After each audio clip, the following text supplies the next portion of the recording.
Perkenalkan, nama saya Maris Simanjuntak dengan NIM 28921700019. Di sini saya akan menjelaskan tentang sistem pembayaran internasional. Yang pertama, kita akan mengenal tentang arti definisi sistem pembayaran internasional, di mana sistem pembayaran internasional merupakan suatu pembayaran berdasarkan transaksi yang dilaksanakan oleh negara-negara yang berkecimpung dalam perdagangan internasional sebagai hasil dari kesepakatan yang sebelumnya telah disetujui bersama. Pada dasarnya, dalam perjanjian bisnis atau umumnya disebut kontrak bisnis, selalu ada klausul tentang mekanisme pembayaran. Pembayaran atau penyerahan sejumlah uang adalah suatu bentuk yang paling penting atau bisa disebut wajib dilaksanakan oleh salah satu pihak. Di lain pihak, pembayaran merupakan hak yang wajib diperoleh berdasarkan kontrak. Mekanisme pembayaran yang tidak jelas akan mengakibatkan terjadinya resiko usaha dan sumber perselisihan dalam hubungan bisnis para pihak yang terkait.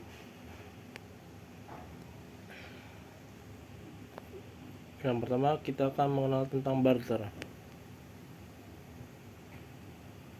Apa yang dimaksud dengan sistem barter? Sistem barter merupakan sebuah metode transaksi yang dilakukan dengan cara menukar barang.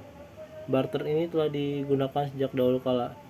Sebelum adanya transaksi mata uang, bentuk transaksi barter adalah dengan melakukan penukaran barang dan tidak menggunakan mata uang. Artinya, syarat utama ketika melakukan barter adalah harus memiliki suatu barang terlebih dahulu untuk ditukarkan. Transaksi barter ini juga harus ada kesepakatan antara pihak sehingga nilai barang yang ditukarkan setidaknya harus setara.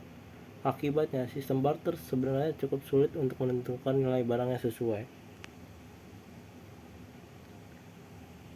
Nah, barter yang terjadi antar negara itu contohnya sawit dibarter dengan batu bara dan teknologi India yang terjadi di negara Indonesia. Selepas kunjungan Perdana Menteri India Manmohan Singh ke Istana Negara Jakarta beberapa waktu lalu, ditandatangani perjanjian kerjasama ekonomi komprehensif atau disebut dengan SEPA.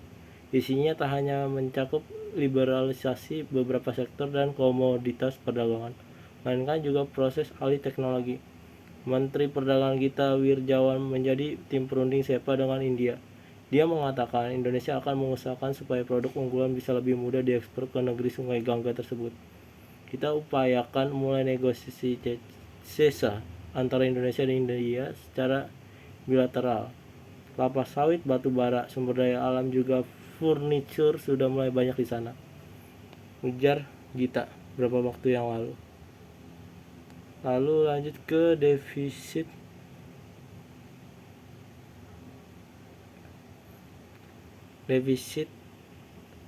Dan surplus neraca pembayaran.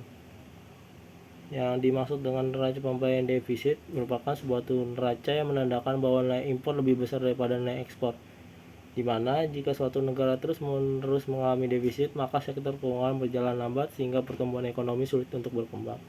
Sedangkan neraca pembayaran surplus dapat diartikan seperti jumlah pemasukan lebih besar daripada jumlah pengeluaran yang dilakukan oleh suatu negara.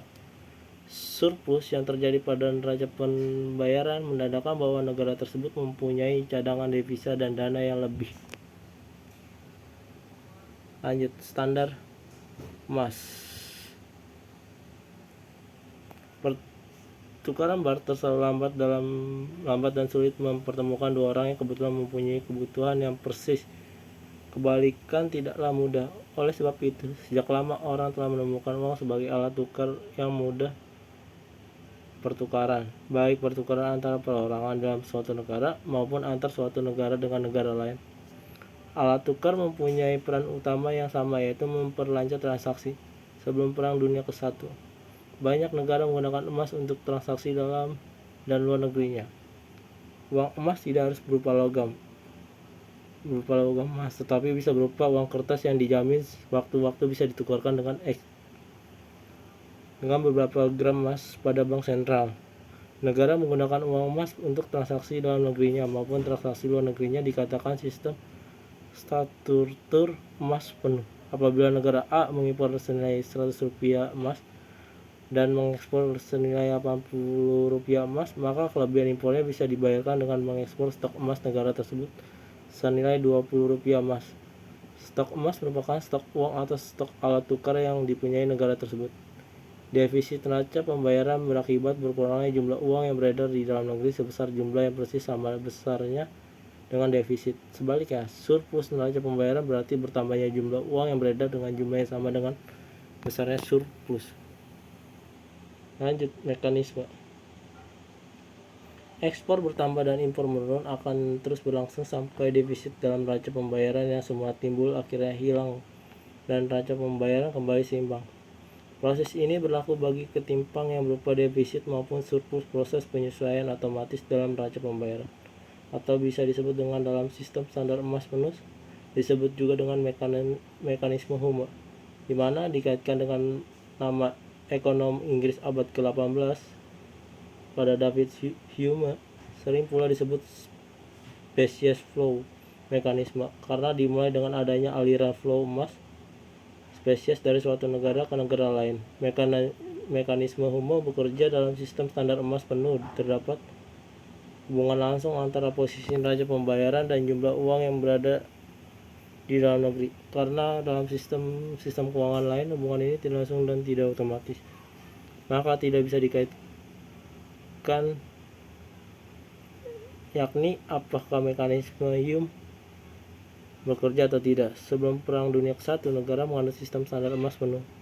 Para ekonomi menaruh kepercayaan besar bahwa mekanisme Hume bisa mengkoreksi ketimpang neraca pembayaran dan pemerintah tidak perlu berbuat apa-apa. Sekarang, para ekonomi umumnya berpendapat bahwa mekanisme ini bekerja sangat lambat dan menimbulkan pengaruh sampingan yang tidak diinginkan, misalnya inflasi atau pengangguran di dalam negeri. Terlebih, tidak ada negara yang di dunia menganut sistem standar emas. Sekian dari presentasi saya. Terima kasih.